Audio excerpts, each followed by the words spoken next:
A man goes into a job interview and presents himself well. The employer is shocked at how professional he is.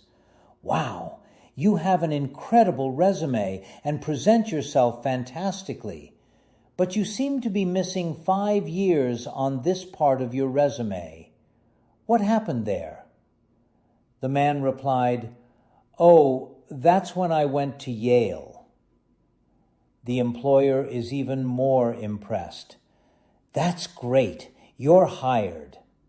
The man is super happy and says, "Yay! I got a yop." A woman brings a very limp duck to the veterinarian and places it on the table.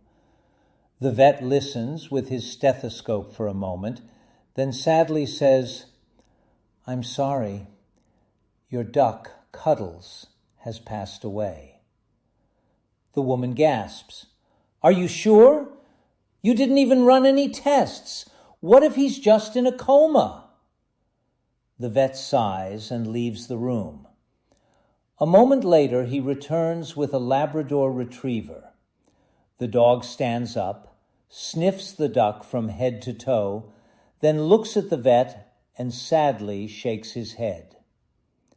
The vet takes the dog out and returns with a cat. The cat jumps on the table, carefully sniffs the duck, then shakes its head and walks away. The vet prints a bill and hands it to the woman.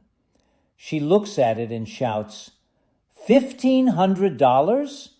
Just to tell me my duck is dead?" The vet shrugs and says, "Well, if you had taken my word for it, it would have been $50. But with the lab report and the CAT scan, it's $1,500. A priest went to visit his cousin, who was also a priest. During dinner, he noticed the cousin's housekeeper was very young and attractive.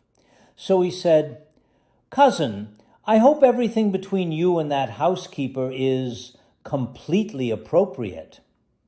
The host priest replied, "Of course, I'm a man of the cloth."